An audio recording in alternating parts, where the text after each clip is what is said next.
Chapitre 1 visiteur à Baker Street, c'est par une froide matinée de février, alors qu'une brume pâle s'accrochait aux fenêtres de Baker Street, que Sherlock Holmes attira pour la première fois mon attention sur ce qui allait s'avérer l'un des cas les plus singuliers de notre longue relation. J'étais occupé à la tâche, plus modeste, de trier mes notes médicales, lorsque je m'aperçus que mon compagnon, perché en tailleur sur le tapis du foyer, examinait une petite enveloppe sous sa loupe, l'air de déchiffrer un palimpseste. « Vous remarquez, Watson, dit-il sans lever ses yeux gris perçants du papier, comment une simple bagatelle peut murmurer une histoire à quiconque sait écouter ?» Je me levai de ma chaise et m'approchai de lui. L'enveloppe ne portait aucune inscription, à l'exception d'un trait d'encre noire en forme de plume prête à écrire. Sa surface était tachée, comme si un gant humide l'avait touchée. « Qu'en penses-tu » ai-je demandé. « Simplement qu'il a été écrit par un gaucher doté d'un sens dramatique admirable, » répondit Holmes. « Mais le véritable intérêt réside dans ce qui est absent, plutôt que dans ce qui est présent. » Avant que je puisse poursuivre, Madame Hudson frappa discrètement à la porte du salon. « Un gentleman désire vous voir, monsieur Holmes, » annonça-t-elle, faisant entrer un homme dont l'agitation était visible malgré la brume qui s'accrochait à son manteau. Le visiteur était grand, voûté, avec l'air érudit de quelqu'un habitué à la lumière des lampes et aux livres plutôt qu'au commerce brutal des rues londoniennes. Ses yeux étaient rouges derrière des lunettes rondes. Un cache-nez éclaboussé par la pluie était hâtivement enroulé autour de son cou.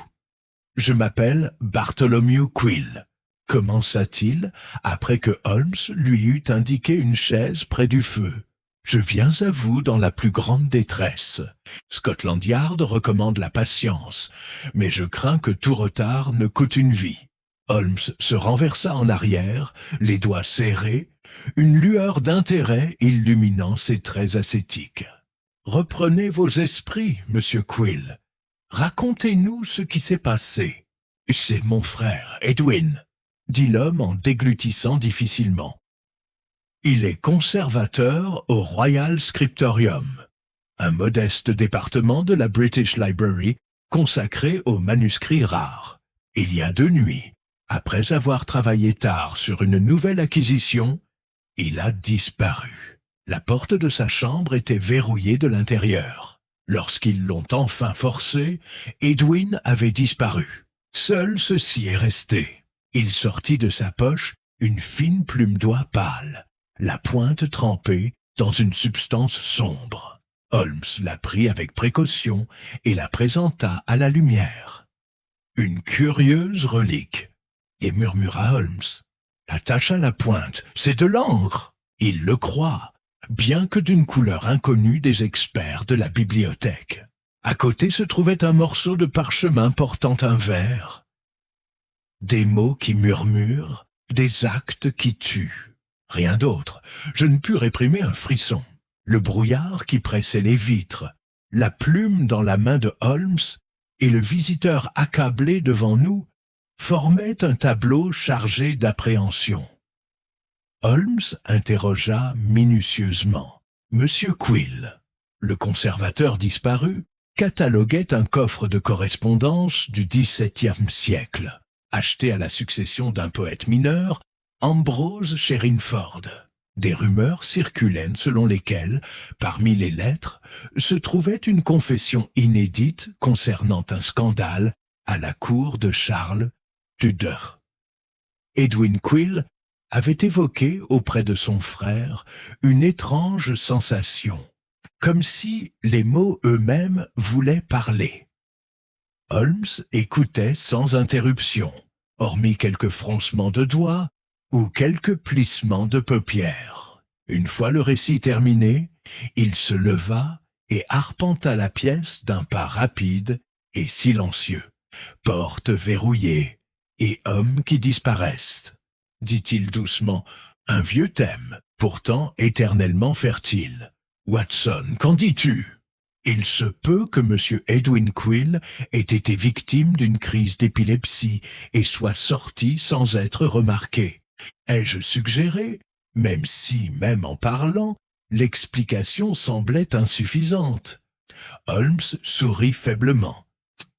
Une supposition raisonnable, si ce n'était la porte verrouillée, la plume mystérieuse et le verre qui sent la menace délibérée. Il s'est tourné vers notre client. Votre frère avait-il des ennemis? Des érudits rivaux? Aucun à ma connaissance. Il ne vivait que pour ses livres. Alors, il faut chercher le mobile ailleurs. Holmes consulta sa montre. Le matin avance, et un brouillard d'une telle densité persistera jusqu'à midi.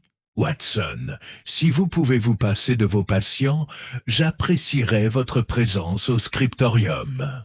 Avec plaisir, y répondis-je, heureux d'échanger l'air confiné de notre salon contre la promesse de l'aventure. M. Quill parut momentanément soulagé, même si l'anxiété obscurcissait encore son front. « Croyez-vous pouvoir le récupérer, monsieur Holmes ?»« Je crois, » dit Holmes en glissant la plume dans une poche intérieure, « qu'avant la fin de la journée, nous saurons au moins ce qu'il est devenu. » Kishore d'Ordofre. Il prit son pardessus et la vieille botte de chasse qui avait accompagné tant de nos exploits. Alors que nous descendions les 17 marches familières menant à la rue, le brouillard nous enveloppa comme la fumée d'un incendie caché, et je ne pouvais m'empêcher de penser que nous étions face à une énigme écrite dans l'air. Holmes hélait un fiacre qui passait, et nous nous dirigeâmes à travers la blancheur tourbillonnante vers Bloomsbury. À côté de moi, mon ami était assis en silence, le regard fixé au-delà de l'obscurité, comme si la réponse miroitait déjà quelque part dans la vapeur changeante, n'attendant que son intelligence, vive pour la saisir. Ainsi commença l'affaire, que j'ai choisi d'appeler l'affaire de la plume qui murmure un mystère qui nous a conduit des alcôves tranquilles de la bibliothèque au quartier, les plus sombres de Londres, et qui a testé, comme peu d'autres l'ont fait, les pouvoirs remarquables de mon ami Sherlock Holmes. Chapitre 2. Une démonstration de déduction. J'ai toujours été convaincu que le public, impatient et friand de sensationnel, se méprend sur la nature du génie de mon ami. Là où il imagine des confrontations dramatiques et des sauvetages à la va-vite, il s'agit en réalité, pour l'essentiel, d'un lent et invétéré processus d'observation et de déduction, une patiente accumulation de faits mineurs, dont chacun, tel un grain de sable par accumulation, révélera l'intégralité de la coquille. J'ai eu maintes occasions d'étudier cette méthode, et aucune n'était aussi évidente, cette fois-ci, que le léger exercice par lequel Holmes a égayé notre matinée, en attendant que les angoisses de M. Quill soient quelque peu apaisées. À peine rentré de Bloomsbury, une interruption se produisit, qui pour un esprit ordinaire, n'eût été qu'une bagatelle. Elle servit pourtant à révéler les facultés de mon compagnon, qui frappe si souvent les non-initiés comme un éclair soudain à travers une plaine obscure. Un facteur, essoufflé et voilé, déposa un petit paquet sur notre paillasson. Il était adressé à Madame Hudson et portait les marques de 2 comtés. « Ah !» s'écria Holmes avec un amusement qui, j'en suis sûr, aurait été moins bien exprimé par un homme de moindre envergure. Un tonique provincial, non? Pas un tonique médicinal, à en juger par l'étiquette, qui mentionne le village et possède une impressionnante liste de vertus. Le colis était en fait un mince tonneau enveloppé de papier kraft et scellé avec de la ficelle. Madame Hudson l'accepta avec un murmure de remerciement et se retira dans la cuisine. J'observai Holmes avec attention. Les mêmes petits mouvements rapides des doigts, la même légère contraction des narines, comme s'il humait l'air à la recherche d'une odeur. « Tu ne vas pas l'ouvrir ?» demandai-je. Holmes sourit. « Pas encore. Il y a une démonstration qui, je pense, vous plaira davantage que le déballage. Il déposa le paquet sur la table et, prenant sa loupe, examina la ficelle à l'endroit où elle croisait le papier. D'un mouvement infime, il sortit d'une poche un morceau de papier et, le plaçant sous le paquet, le tapota légèrement. « Observez, Watson. » Il désigna le paquet de l'index de la main droite. La ficelle est fraîche, le papier récemment humidifié. La ficelle porte des taches de fibres végétales non indigènes à se compter, mais communes aux vallées du Leicestershire. Le paquet a été relié à la hâte par une main gauche, car les nœuds sont tirés transversalement comme le ferait un noueur gaucher. Le sceau sur la ficelle porte l'empreinte d'une bande de fabrication. Appering, Packers Lane, Tunbridge. Mais ce n'est pas l'original. Le véritable indice est ici. Il tapota le coin du papier Kraft. Vous voyez cette légère tache? C'est un résidu de sel de céleri. Le coin a frôlé la serviette d'un domestique taché de la même substance. Le paquet a donc touché une surface de cuisine récemment. J'avoue que mon étonnement était immense. Ces observations, bien que curieuses, me semblaient d'une importance si insignifiante que je ne pouvais m'empêcher de m'interroger sur le but de leur accumulation.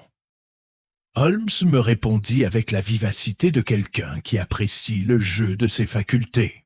Supposons que Madame Hudson, ayant reçu ce colis adressé d'une écriture des plus simples, ait souhaité savoir d'où il provenait. Elle examine la ficelle, aperçoit la bande du fabricant et en déduit Tunbridge. Elle remarque le céleri et en déduit une cuisine. Elle voit le nœud gaucher et en déduit un emballeur gaucher. Petits détails, chacun de peu d'importance, mais additionnons-les.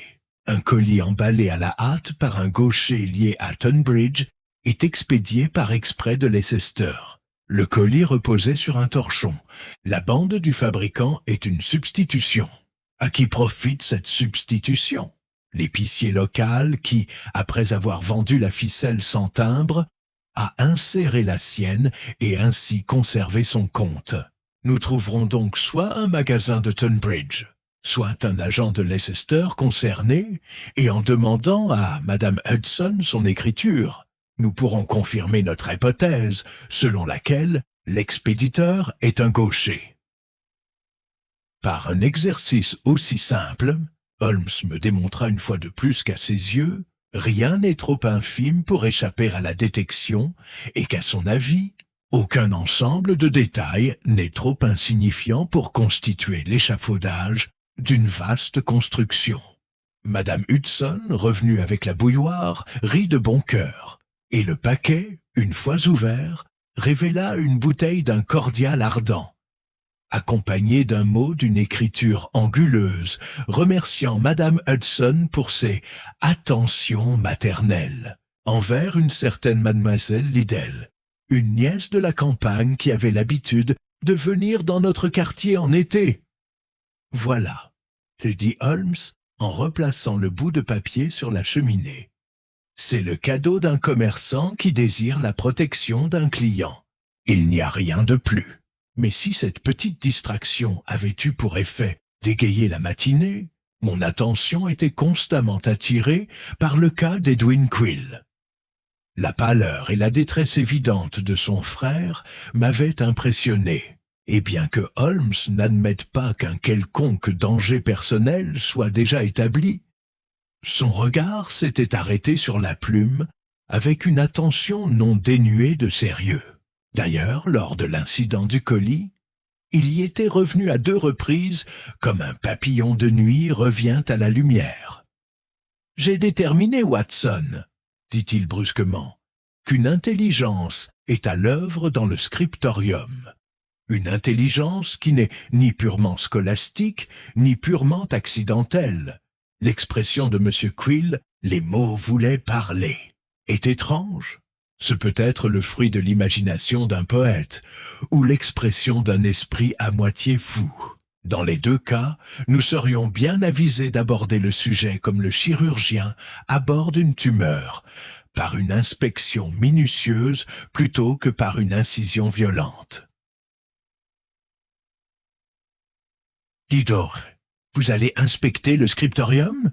Demandai-je. Exactement, mais pas à la lumière d'une enquête conventionnelle. Il existe des méthodes qui mettent l'homme sur ses gardes, et d'autres qui le laissent insensible à celui qui l'observe. Je préfère la seconde option. Holmes m'a ensuite donné une brève illustration d'une autre qualité qui, bien que moins évidente pour l'observateur ordinaire, est d'une importance capitale dans certains types d'investigations. Il a sorti de sa poche une petite carte pliée et, me la tendant sans commentaire, m'a demandé d'en lire les mots. La carte portait simplement le nom d'une maison de Piccadilly et une seule ligne en dessous. Programme du récital de demain.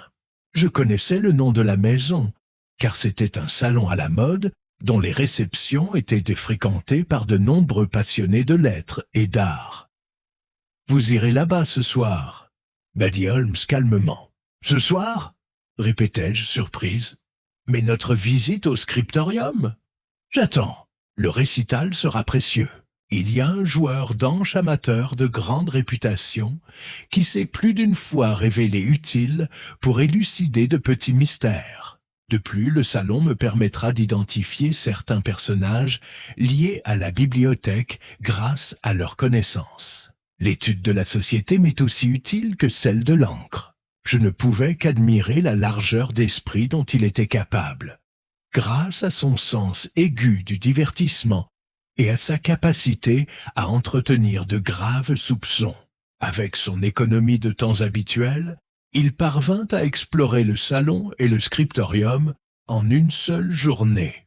À la tombée de la nuit, il était revenu avec un petit paquet de notes, et dans son regard, cette lueur avide que j'avais appris à reconnaître comme les signes avant-coureurs d'un intérêt. « Vous m'accompagnerez tôt demain matin, » dit-il pendant que nous soupions. « Mais il n'y a pas lieu de s'alarmer dans l'immédiat. Scotland Yard a, si j'ai bien compris, tenté maladroitement d'arrêter un artisan local, aperçu près de la bibliothèque au moment de la disparition. Mais l'inspecteur Lestrade m'informe que leurs preuves sont minces. »« Lestrade ?» répétai-je avec une certaine chaleur involontaire. Le nom de ce fonctionnaire zélé, quoique parfois trop sûr de lui, avait été plus d'une fois sur mes lèvres. Holmes eut un petit rire. Lestrade est un homme doué pour certains instruments contondants. Il arrivera aux mêmes conclusions que nous, mais souvent après avoir éprouvé sa méthode face à la dureté des événements. Nous serons plus rapides et plus précis. C'est par ces mots qu'il termina le sujet pour la soirée. Pourtant, tandis qu'il parlait, une légère moue se fit entendre sur ses lèvres, qui, malgré son rire, trahissait la gravité de l'entreprise. Personnellement, je sentais que l'affaire ne serait pas réglée à la légère. Il y avait quelque chose dans la plume et dans le verre qui suggérait l'artifice. Et l'idée qu'une page enluminée ou un fragment malicieux puisse avoir le pouvoir d'une menace était une chimère qui mettait les nerfs à vif.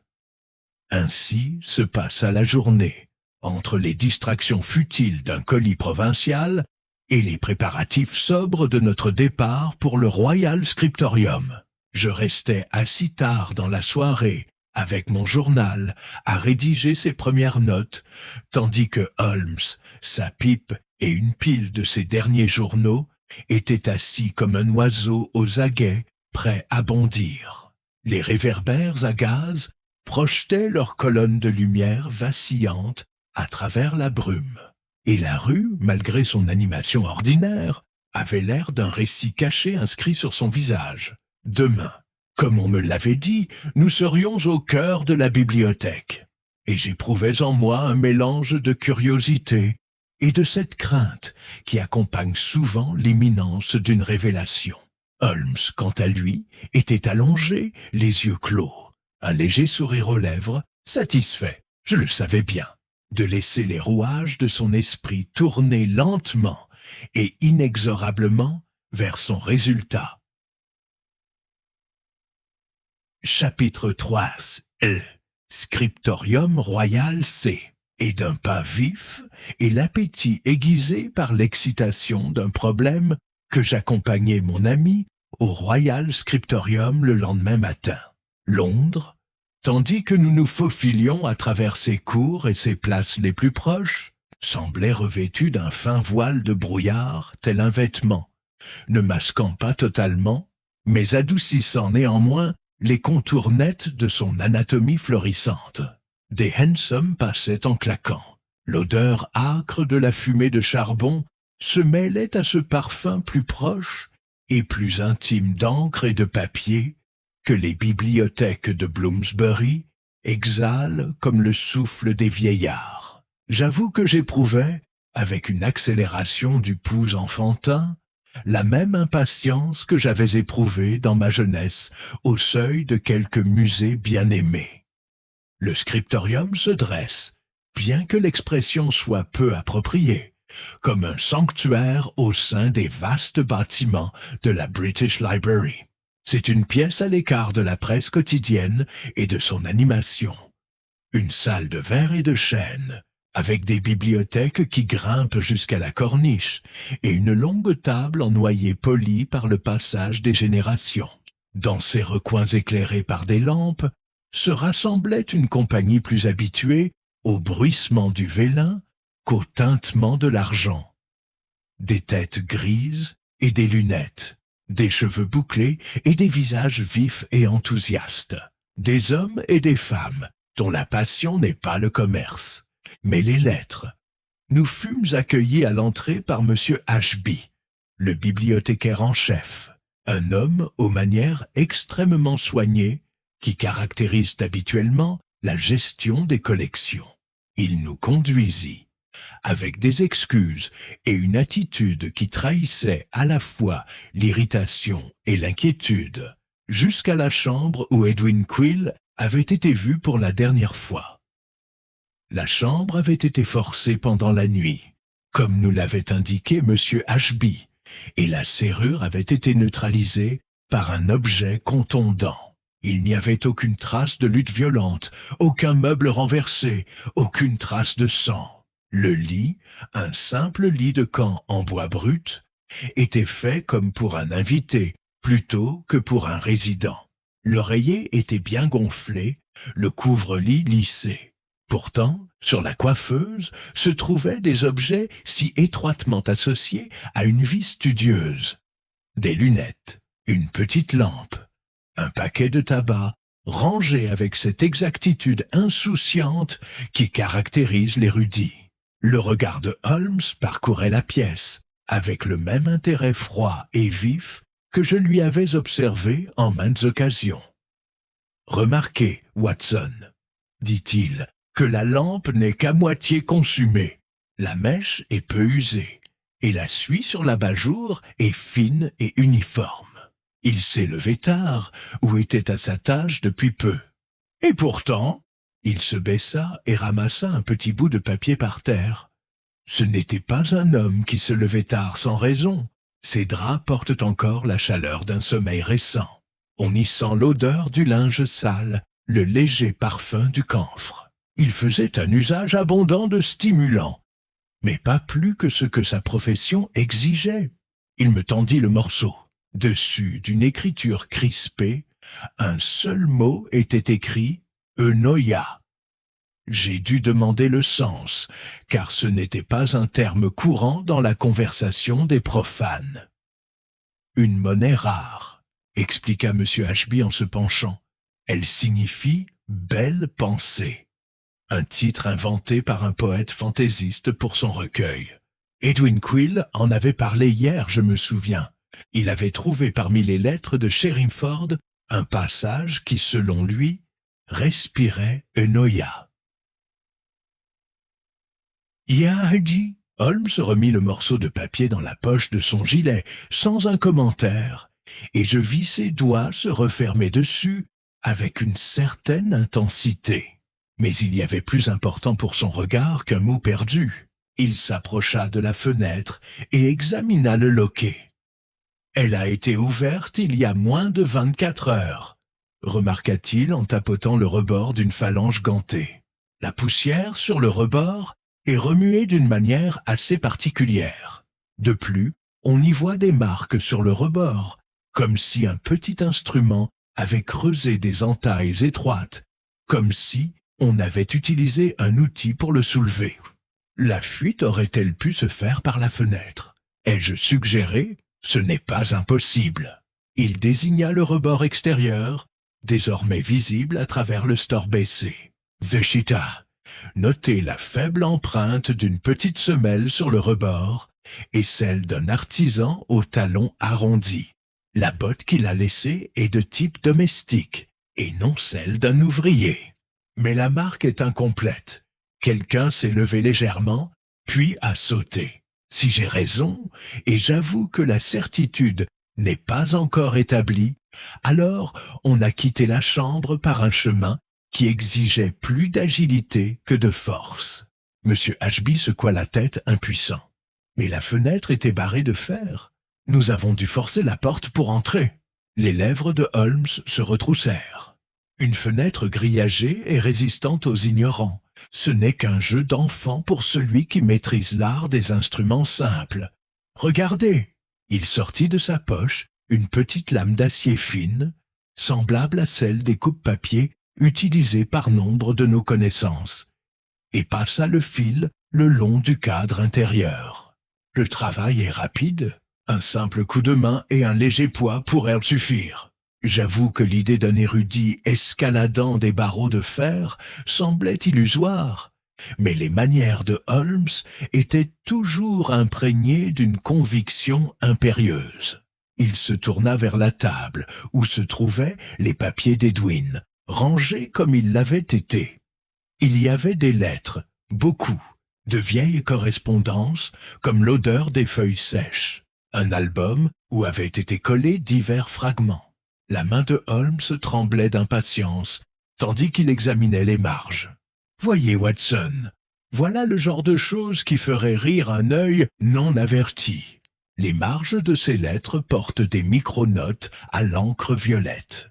Le violet n'est pas courant dans ce genre de correspondance. Il évoque un certain colorant, probablement une aniline étrangère ou la teinture d'une fleur. Attendez. » Il se leva brusquement et se dirigea vers un coin où se trouvait un volume relié en cuir, dont la couverture avait été ramollie par de nombreuses manipulations.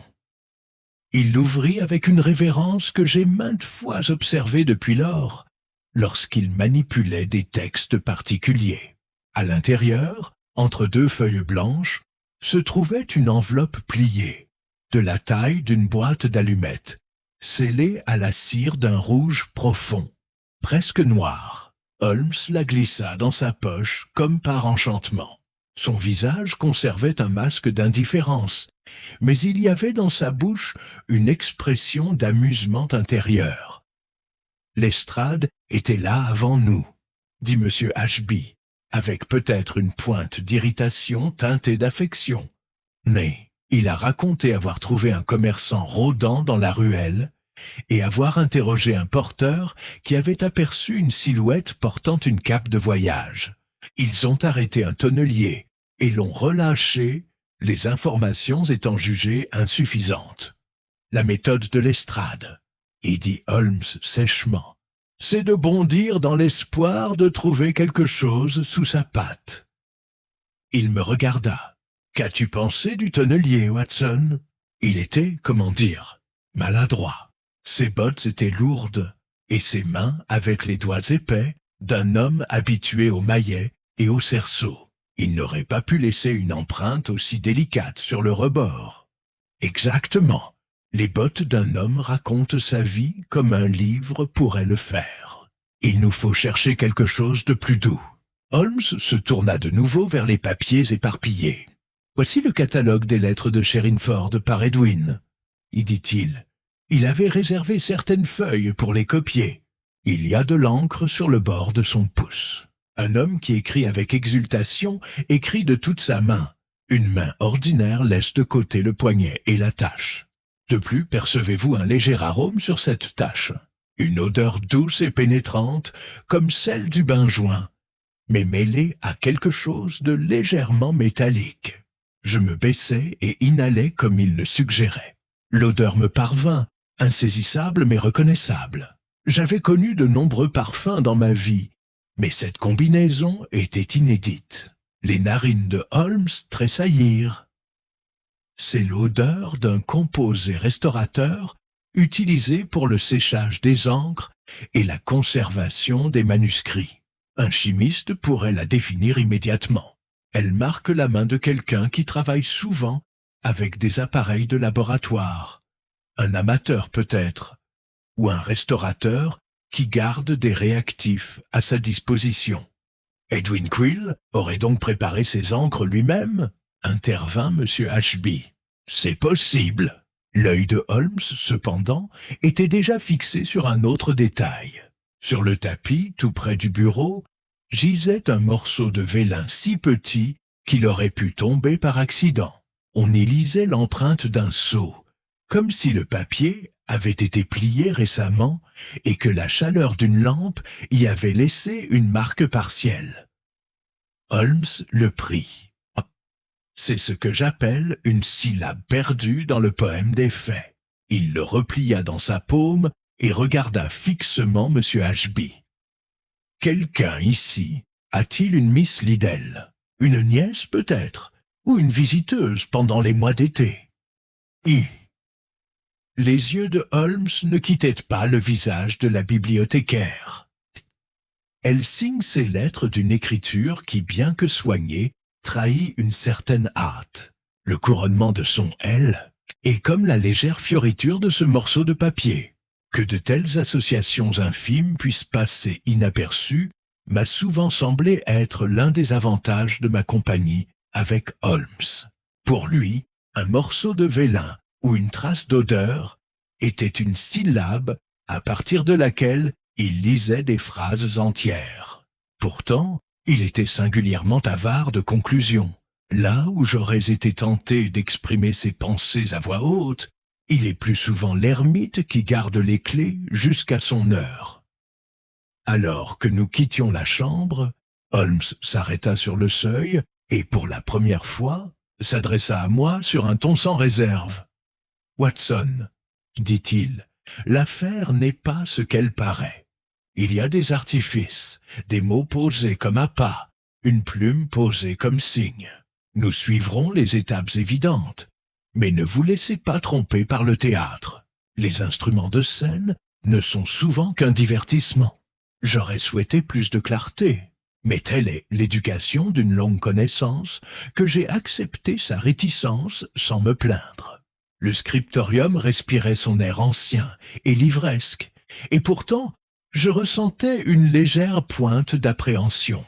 Dans les recoins sombres de ces rayonnages qui se refermaient comme des gardiens endormis, quelque chose avait été emporté ou s'était réveillé.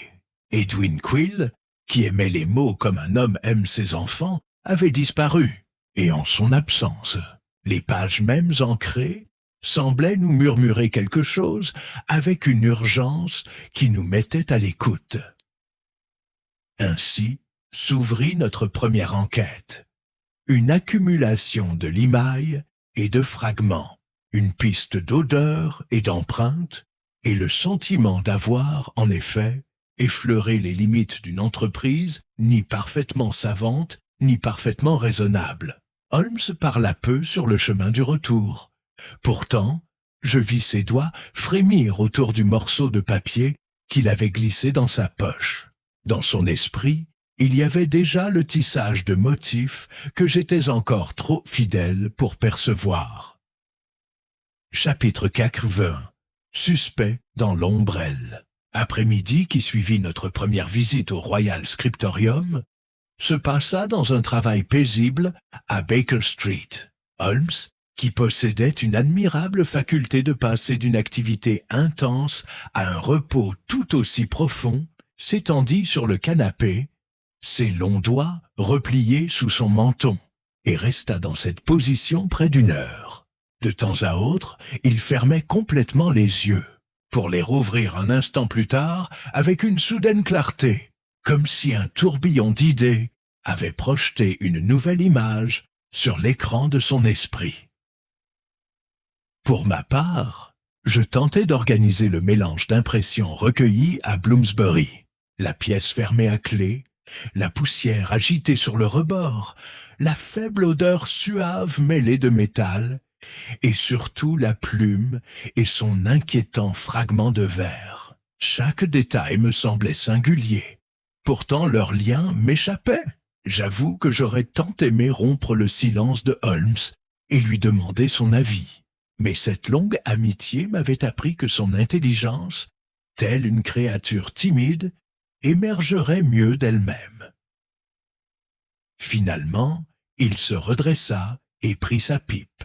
« Watson, dit-il, tu te souviens du fragment de vélin que nous avons récupéré au scriptorium ?» J'ai hoché la tête.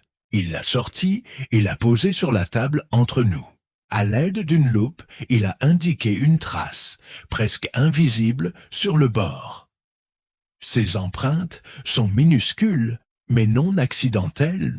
Elles représentent l'extrémité d'un seau, pressé incomplètement, comme si l'expéditeur avait refermé le pli à la hâte. Le motif est trop incomplet pour un blason, mais il évoque le volute d'une plume croisée avec un poignard. Une marque d'imprimeur? Ai-je osé? C'est possible, mais on en rencontre plus souvent dans certains clubs ou sociétés littéraires. Il existe par exemple le Cercle des Gribouilleurs, un groupe d'essayistes mineurs qui se réunissent au White Hart, sur Chancery Lane. Un groupe hétéroclite, un ou deux critiques honnêtes, plusieurs dont la plume est douée, et au moins un homme qui n'hésite pas à trafiquer des curiosités. Et pensez-vous que l'un d'entre eux, Holmes sourit faiblement. « Mon cher ami, je n'en pense rien pour l'instant. Je laisse simplement ouverte une porte par laquelle les faits pourront entrer plus tard. Avant de nous occuper des habitudes d'écrivains obscurs, il y a autre chose. L'inspecteur Lestrade a fait savoir qu'il viendrait bientôt.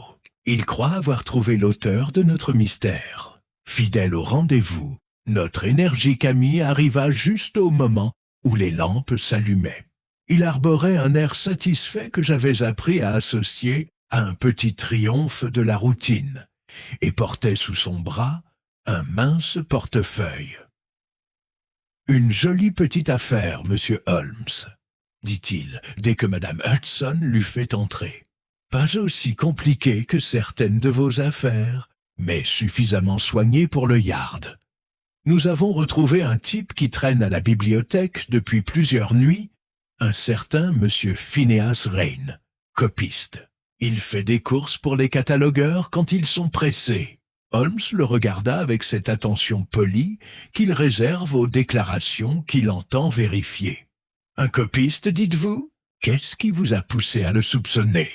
Lestrade sortit une fine feuille de son portefeuille. « Ceci, monsieur, je l'ai trouvé chez Rain, une imitation fidèle de l'écriture de monsieur Edwin Quill. Il s'entraînait, et non pour s'amuser. Ajoutez à cela un ticket de prêteur sur gage pour un jeu de coupe-papiers en argent marqué aux armoiries de la bibliothèque, et je pense que nous avons l'étoffe d'un voleur. » J'examinai le spécimen. L'écriture était en effet proche de celle d'Edwin Quill, bien que manquant de finesse. On percevait aussi un étrange tremblement dans la queue des lettres, comme si le rédacteur était infirme ou s'efforçait de dissimuler une fluidité naturelle. Holmes se pencha sur le papier, traçant d'un doigt long les creux laissés par la plume. « Intéressant, » murmura-t-il. « Et qu'en est-il des déplacements de Rain la nuit de la disparition ?» « Eh, il prétend qu'il était à son logement, en train de copier des sermons pour un pasteur non conformiste, » répondit Lestrade. « Mais le propriétaire dit qu'il est sorti vers minuit et n'est rentré qu'à 3 heures. » Holmes reposa le journal avec une expression amusée qui n'atteignit pas ses yeux. « Votre argumentation est ingénieuse, Lestrade, et je ne vous dissuaderai pas de la poursuivre. Cependant, Avant de remettre les bracelets à Monsieur Wren, permettez-moi une ou deux questions futiles. A-t-il assez de force pour forcer une porte en chêne? Ou assez d'agilité pour déloger une barre de son support sans laisser de rayures? Utilise-t-il un produit chimique sur ses plumes? Lestrade rougit légèrement. Eh bien, c'est un pâle individu. Et pour ce qui est des produits chimiques, je n'en connais aucun. Le regard de Holmes se porta sur la cheminée, où la plume à la pointe noircie reposait dans une boîte en verre. Alors, peut-être devrions-nous hésiter à le déclarer coupable. Un voleur peut être un imitateur, assurément. Mais il y a là un mal plus profond. Il se leva et arpenta le tapis du foyer. Réfléchissez, Watson. Pourquoi un copiste insignifiant laisserait-il un verre pour annoncer son vol? Ou risquerait-il d'escalader une fenêtre grillagée alors qu'il pourrait obtenir un passage non verrouillé en attendant une heure? Non, nous avons affaire à un esprit à la fois fantaisiste et exigeant, pour qui un crime est un manuscrit à composer avec réflexion. Lestrade eut un petit rire. Vous allez me dire, monsieur Holmes, que votre méchant écrit avec une plume empoisonnée. Peut-être, dit Holmes gravement. Je n'ai pas encore testé la tache sur cette plume. L'inspecteur haussa les épaules. Mais j'imaginais que même son scepticisme inébranlable était ébranlé par les manières de Holmes. Il promit de surveiller Wren et se retira, toujours confiant, mais moins enthousiaste qu'à son arrivée. Une fois seul, Holmes resta un long moment près de la fenêtre, contemplant la bruine grise. « Wren est un suspect facile, dit-il enfin, mais la facilité est un guide trompeur. Je ne dirais pas qu'il est totalement innocent, mais je doute qu'il ait planifié la disparition d'Edwin Quill. » Il se retourna, et je vis dans ses yeux la lueur silencieuse qui annonçait toujours l'action. Nous devons élargir notre cercle. Demain, nous irons au cerf blanc et observerons le cercle des écrivains. Il y a des rumeurs dans ce quartier, Watson, qui pourraient expliquer pourquoi un conservateur inoffensif disparaît avec un fragment de verre pour compagnie. Sheartuldin. Sur ce, il tira les rideaux et s'installa de nouveau devant sa pipe, me laissant réfléchir à la façon dont une affaire qui avait commencé avec une seule plume se transformait rapidement en un projet de société secrète et de mots volés, un projet dont seul Holmes, dans la solitude de son propre raisonnement, pouvait encore percevoir les contours. Chapitre 5 est l'indice caché. Le matin se leva clair et pâle, et le brouillard qui avait enveloppé Londres la veille pesait sur la Tamise comme un épais nuage de fumée. Holmes m'accueillit avec un air d'attente tranquille, tandis que je descendais prendre mon petit déjeuner. Il avait déjà adressé un mot au Royal Scriptorium, demandant que certains manuscrits lui soient confiés, ainsi qu'un autre adressé de sa petite écriture penchée à une connaissance de la faculté de chimie.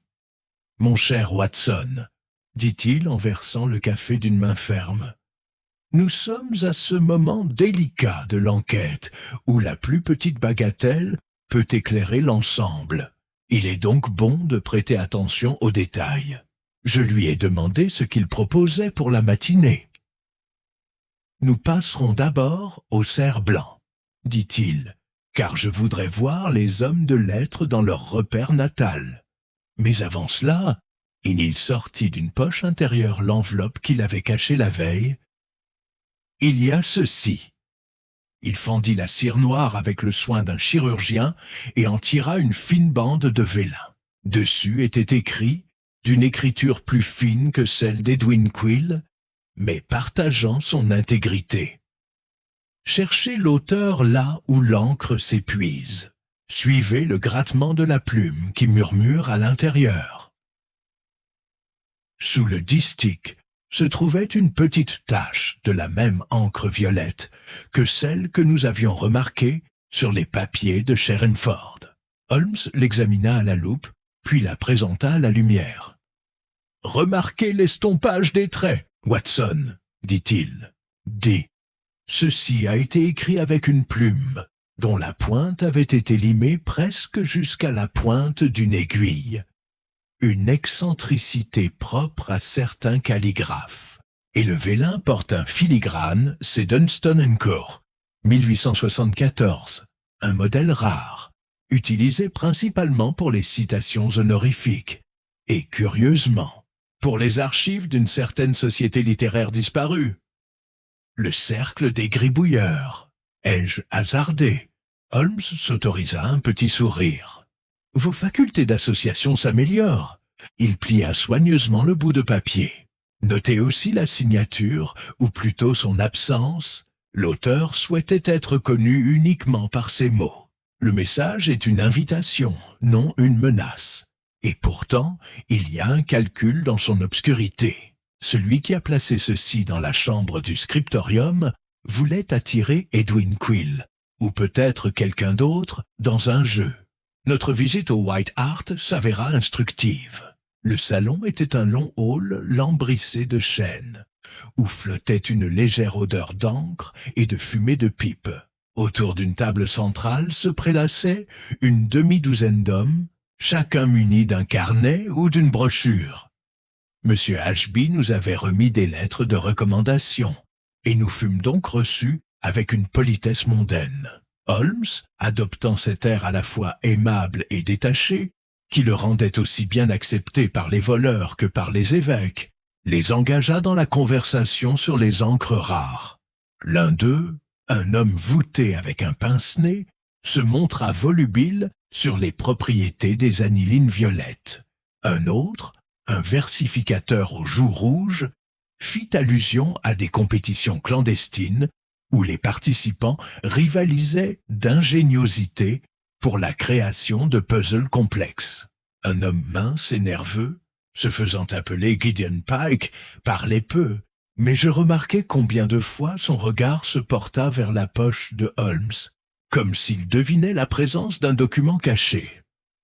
Lorsque Holmes demanda nonchalamment, comme par pure curiosité, si l'un des membres de leur groupe avait récemment correspondu avec Edwin Quill, un silence s'installa parmi le groupe. Enfin, le monsieur voûté prit la parole. « Rennes lui a montré certains papiers, je crois, dit-il. Quill était enthousiasmé par un passage faisant allusion à un chiffre dans le trésor de Sherrinford. Mais c'était il y a des semaines. » Holmes inclina la tête et laissa tomber le sujet. Plus tard, alors que nous attendions nos manteaux au bar, il murmura « Pike, avez-vous remarqué la tache sur son pouce ?» J'avais en effet une légère tache, sombre comme une ecchymose, mais avec l'éclat de quelque chose de métallique. « Nitrate d'argent », murmura Holmes, un réactif utilisé pour fixer l'écriture sur le vélin. Pike manie l'encre comme d'autres manient la monnaie. Nous retournâmes à Baker Street peu après-midi. Holmes passa l'heure suivante à son établi, analysant les traces violettes du vélin à la flamme. Pendant ce temps, je m'occupais de ma correspondance médicale, même si mon regard se posait souvent sur lui, penché, tel un faucon, sur ses répliques. Il se redressa alors, brandissant une bande de papier. Une ligne de texte, presque imperceptible jusqu'à ce que la lumière la frappe obliquement, courait dessus. Une lettre d'or sous l'aile du folio. « Cette tache n'est pas de l'encre ordinaire, » déclara Holmes. « Elle dissimule un message lorsqu'elle est traitée à la chaleur. Celui qui a envoyé ce distique est sérieux. Il nous a laissé une carte. » Il se dirigea vers le placard où nous avions déposé les papiers apportés du scriptorium et en sortit le catalogue des lettres de Sherrinford. Tournant rapidement les pages, il s'arrêta sur l'une d'elles, légèrement pliée en marge. Glissant une fine lame à l'intérieur, il en sortit un second morceau de parchemin, roulé serré. Il y avait écrit « Là où l'histoire se plie à la plaisanterie, c'est là que vous retrouverez l'invité disparu. » Les yeux de Holmes brillèrent. « Nous avons là l'ossature d'un complot, Watson. Quill a été entraîné dans une série d'énigmes. La plume qui murmure, si vous préférez. Notre adversaire se délecte du drame de la dissimulation. Alors Quill est parti de son plein gré ?» m'exclamai-je. « Peut-être au début, mais les jeux imaginés par des esprits subtils peuvent se terminer en piège. J'ai besoin d'en savoir plus sur ce Pike et sur Rain, dont le vol maladroit pourrait masquer une intrigue plus profonde. » À la tombée de la nuit, Holmes rédigea 2 notes. L'une à l'intention de Lestrade, demandant que Rain soit placé sous surveillance, et l'autre à Lambeth, convoquant un certain Toby, un chien de chasse chevronné, ayant déjà participé à de précédentes aventures. « Une lettre de Marconnay, Watson, » dit-il en caressant le nom de l'animal sur l'enveloppe. « S'il y a une piste, Toby la trouvera. » Il s'installa ensuite dans son fauteuil, pipe à la main, les feuillets de vélin disposés sur la table comme des cartes dans un jeu de prestidigitateur. « Observez !» dit-il en désignant le premier distique, le texte caché et la nouvelle rime. « Une plume, un chiffre, une convocation. Chaque élément est conçu pour plaire à un homme du tempérament de Quill. Érudit, curieux, romantique. Quel que soit notre adversaire, il comprend les faiblesses de sa proie. »« Et le tien ?» demandai-je d'un ton léger. Holmes eut un léger sourire à travers la fumée. « Ça, Watson, ça reste à voir. » Les lampes brillaient sur les vitres embuées, tandis que je posais ces notes. Dehors, la ville bourdonnait d'une activité invisible, mais dans le salon, l'air semblait chargé d'attente. Quelque part, dans le dédale des ruelles londoniennes, ou les galeries silencieuses de ces bibliothèques, Edwin Quill, ou l'ombre qui le réclamait, attendait le prochain coup d'une compétition que seul Holmes pouvait déchiffrer en entier. Chapitre 6 tension croissante le lendemain matin, peu après le petit déjeuner, les premiers grondements d'une tempête plus violente se firent entendre à Baker Street. Madame Hudson apporta un télégramme sur un plateau, son visage habituellement placide, marqué par l'inquiétude. Encore une perturbation au scriptorium. Manuscrit rare, volé dans un coffret verrouillé. Un préposé manqua l'appel. Lestrade. Les longs doigts de Holmes se refermèrent sur le papier fragile. Il le lut 2 fois, puis le posa à plat sur la table comme s'il s'agissait d'un coup d'échec particulièrement difficile. « Le jeu avance, Watson, » dit-il, « et ce n'est pas à notre avantage. » J'étais en train d'attraper mon chapeau quand Holmes leva une main pour me retenir. « D'abord, il faut savoir précisément ce qui a été volé. Ne nous précipitons pas comme un gendarme au moindre coup de sifflet. En moins d'1 heure, nous étions dans un taxi en direction de Chancery Lane. La ville enveloppée d'une brume persistante qui ne s'éclaircissait que là où le soleil d'automne perçait entre les cheminées. Le Royal Scriptorium présentait un aspect plus agité que lors de notre première visite. Un groupe d'employés s'était rassemblé près des marches, chuchotant avec cette avidité sinistre qui accompagne le scandale. À l'intérieur, Lestrade se tenait près du bureau des employés, un carnet serré sous le bras. « Bonjour, monsieur Holmes, docteur Watson, » dit-il. « Nous avons un vilain problème. Quelqu'un a forcé la caisse contenant les registres de lettres de Sherrinford. Le veilleur de nuit, Briggs, est parti sans permission. » Holmes examina la serrure, puis s'accroupit pour inspecter le chêne poli qui l'entourait. « Pas d'éclat, » murmura-t-il. L'instrument était peut-être en acier fin, et la main qui le maniait était ferme. Pas l'œuvre d'un simple bricoleur. Lestrade désigna un carré de verre maintenant appuyé contre le mur. Le voleur l'a laissé entr'ouverte. Aussi propre que vous le souhaitez. Le regard de Holmes parcourut la salle de lecture, se posant finalement sur l'étroite galerie située au-dessus. Il gravit l'escalier de fer avec ce pas silencieux qui lui était si particulier. Je le suivis, remarquant une petite fenêtre ouverte sur l'air matinal, dont le rebord était maculé d'une poussière pâle. Holmes la gratta doucement avec son canif, renifla et empocha l'échantillon. Nous redescendîmes, où Lestrade interrogeait un jeune employé pâle. Holmes interrompit ses questions avec l'autorité tranquille de quelqu'un habitué à commander. « Qu'est-ce qui a été pris exactement » a-t-il demandé. « Un seul volume, monsieur, » répondit le commis. « Grand livre C des papiers Sherrinford, couvrant la période de 1840 à 1845. Tous les autres documents sont conservés. » Holmes fronça les sourcils. « Curieux. Les années elles-mêmes ne sont pas remarquables. Pourtant, le grand livre C doit contenir une référence dont le voleur a besoin. » Se retournant brusquement, il se dirigea vers le bureau où le catalogue était ouvert. Parcourant son index, il s'arrêta sur une entrée marquée d'une légère croix à l'encre violette. Ses yeux brillèrent. « Tiens, Watson, regarde ça. Extrait relatif au défunt comte de Wrexham, annoté par E. Quill. Notre scribe perdu laisse ses traces. » Lestrade renifla. Alors Quill empoche un livre et s'enfuit. C'est la taille de son livre. Holmes secoua la tête. Non, inspecteur. Si Quill désirait le registre, il aurait pu le consulter ouvertement. Il y a ici une finalité autre que le vol, peut-être la coercition. En sortant, un vent vif avait balayé la brume en lambeaux. Holmes s'arrêta, scrutant la cour pavée, comme s'il s'attendait à y apercevoir une signature invisible. De sa poche, il sortit un petit sifflet en fer blanc et lança un appel strident.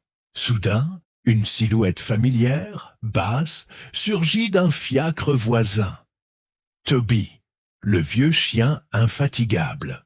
Holmes s'agenouilla et tendit au chien un mouchoir imprégné de la légère odeur de violette qu'il avait gratté sur le rebord de la fenêtre. « Trouve-le, Toby !» ordonna-t-il. La créature renifla vivement, pivota et s'éloigna dans l'allée derrière le scriptorium. Nous la suivions, attirant une curieuse file de coursiers et de badauds. Toby nous conduisit devant des boutiques fermées et dans une impasse où les briques brillaient d'un éclat humide. Là, il hésita, son nez explorant les flaques, avant de virer brusquement vers un portail en bois. Holmes essaya le loquet. Il céda. Au-delà s'étendait un étroit passage qui débouchait sur Fetter Lane. Là, une station de taxi attendait, ses chevaux somnolents sous des couvertures. Holmes échangea un mot avec un cocher, qui confirma qu'un homme avait pris un taxi peu avant l'aube, transportant un long colis, enveloppé dans du papier Kraft. De retour à Baker Street, Holmes étala les feuillets de vélin et ses notes sur la table, tel un prestidigitateur disposant les accessoires avant une révélation. Pourtant, son expression demeurait impénétrable. « Watson, » dit-il enfin, « nous avons 3 fils conducteurs, les distiques énigmatiques, la disparition d'Edwin Quill et maintenant la destitution de Ledger C. Quelque part, ils convergent peut-être vers le comte de Wrexham. » Il se leva brusquement, arpentant le tapis du foyer. « Mais il y a une teinte plus sombre en dessous. » Observez la précision avec laquelle notre adversaire manipule la fenêtre ouverte, les serrures intactes, le seul volume retiré. Nous sommes confrontés à un esprit aussi précis que le mien. Et Briggs, le gardien disparu? Holmes tapota la cheminée du bout des doigts. Soit un instrument mal intentionné, soit la deuxième victime. Je vais télégraphier à la police fluviale pour qu'elle surveille tout incident. L'après-midi s'écoula dans un silence troublé seulement par le tintement des éprouvettes de Holmes. À la tombée de la nuit, il se laissa tomber dans le fauteuil en face du mien, les ombres dessinant des lignes nettes sur ses traits austères. Cette affaire est sérieuse, Watson, dit-il doucement. Il ne s'agit pas simplement d'une farce littéraire, mais d'un projet délibéré, élégant et, je le crains, périlleux. Dehors, les cloches de St. Dunstan sonnaient l'heure, leurs notes dérivant à travers le brouillard, comme pour nous avertir que le sentier devant nous mènerait bien plus profondément dans les dédales cachés de Londres et dans des dangers encore incalculables. Chapitre 7. La désorientation. S'aggrave le jour suivant se leva clair et net, un répit bienvenu dans la brume éternelle.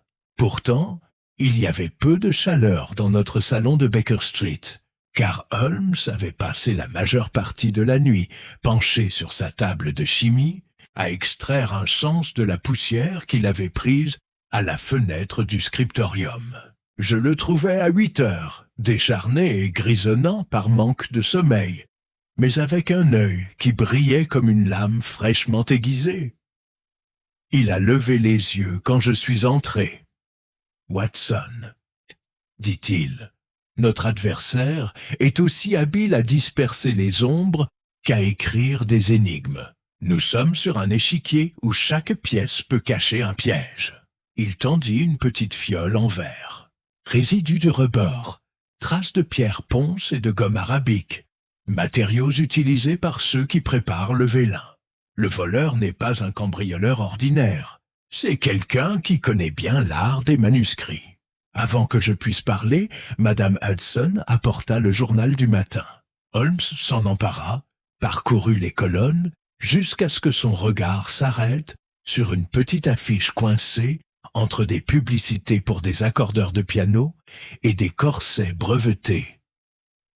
Disparu depuis hier midi, Monsieur Gideon Pike, employé du White Hart Coffee House.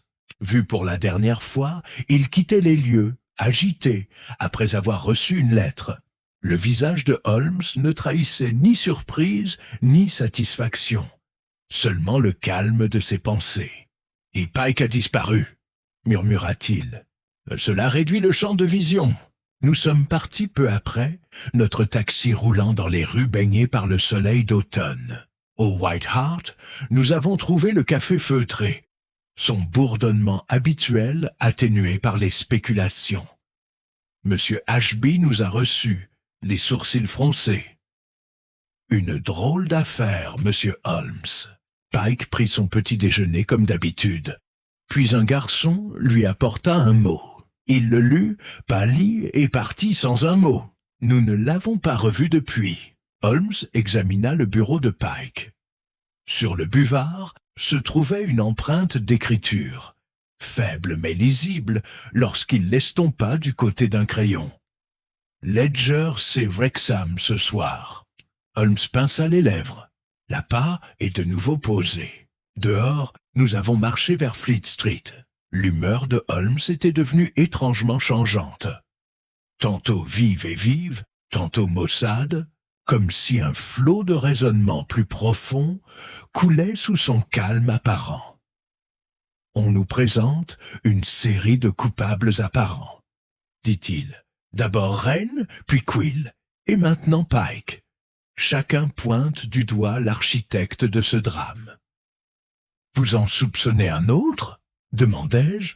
Holmes eut un petit rire sec. « Oh, mon cher ami, la main qui écrit l'énigme signe rarement son nom. » Nous n'étions pas loin que la voix familière de l'estrade nous interpella. L'inspecteur s'approcha, agitant une enveloppe. « Des nouvelles pour vous, monsieur Holmes, arrivé par messager spécial du Yard. » Il la lui tendit avec un sourire qui trahissait son scepticisme.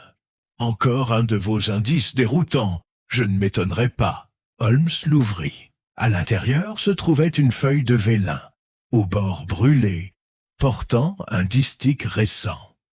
« Ne cherchez pas l'hôte parmi les plumes.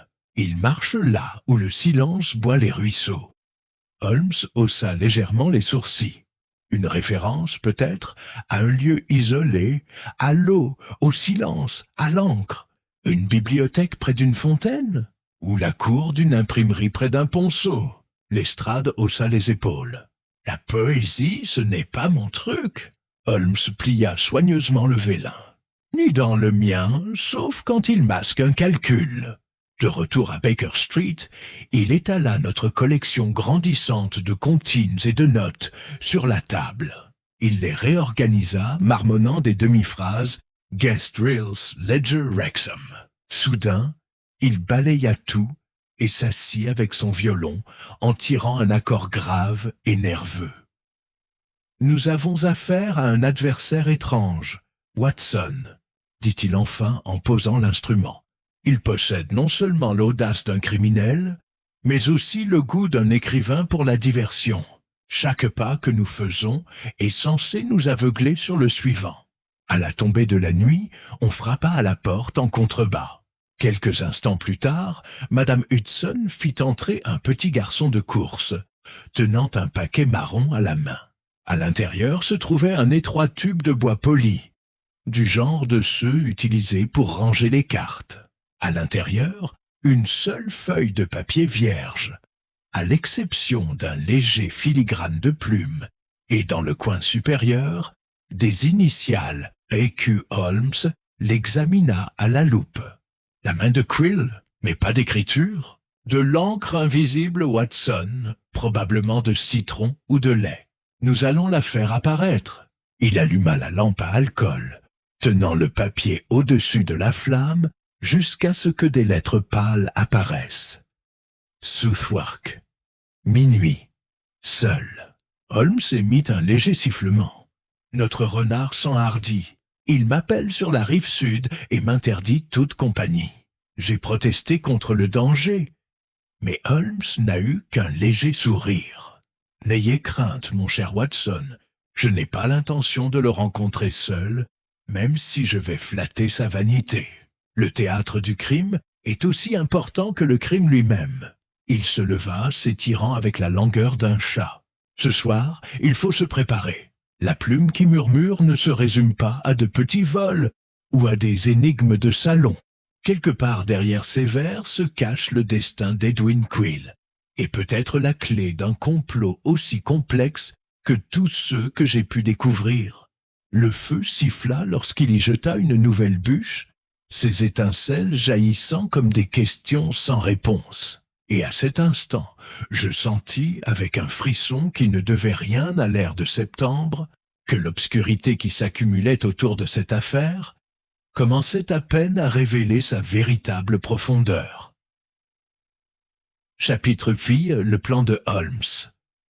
Le soir tombait sur Londres, avec un vent vif et une lune de pleine lune qui perçait à travers les nuages déchirés au-dessus de Baker Street. Holmes se tenait à la fenêtre, haute silhouette à la lueur des lampadaires, contemplant la lueur agitée de la ville. Sur la table derrière lui reposait le parchemin vierge qui, sous l'effet de la chaleur, avait révélé la mystérieuse convocation à Southwark. Il se retourna enfin, un léger sourire jouant sur ses lèvres, le sourire qui annonçait à la fois la clarté et le péril. « Watson », dit-il, « notre correspondant souhaite monter sa pièce sur la rive sud de la Tamise. Il me demande d'y assister point seul. Ce seul mot nous en dit long. »« Tu veux dire un piège ?» demandai-je. « Sans aucun doute, mais pas de violence vulgaire. Notre homme se complaît dans le théâtre et le symbolisme. Il espère m'isoler, contrôler le récit, comme un auteur contrôle ses personnages. » Holmes caressa le parchemin du doigt. Mais pourtant, tout auteur craint une critique inattendue. Il se dirigea vers la cheminée et prit le violon, jouant une phrase méditative sur les cordes avant de le poser. J'ai pensé à Pike, Rain et à notre érudit disparu Quill. Aucun n'a les ressources ni le tempérament nécessaires pour orchestrer ces tromperies complexes. Une intelligence supérieure les dirige. Quelqu'un qui connaît nos habitudes et qui anticipe peut-être même mes méthodes. Alors tu n'iras pas, ai-je osé dire. Au contraire, j'irai, même si je ne suis pas moi-même. Ses yeux brillèrent d'une soudaine malice. Vous souvenez-vous du vieux libraire de Cheapside, Watson? Celui dont les lunettes glissaient sans cesse sur son nez. Je souris en me souvenant des nombreux déguisements de Holmes. Barnabas Partridge? Exactement, répondit-il. C'est Partridge qui se présentera au rendez-vous, pas Sherlock Holmes. Il sonna Madame Hudson et donna rapidement des instructions. Un manteau simple, une écharpe et un chapeau cabossé dans la réserve. Pendant qu'elle les récupérait, Holmes fouilla dans un tiroir et en sortit un jeu de petites fioles en verre et un revolver trapu qu'il inspecta avec une attention discrète. « Ceci, dit-il en brandissant une fiole, contient une teinture de gentiane et de fer.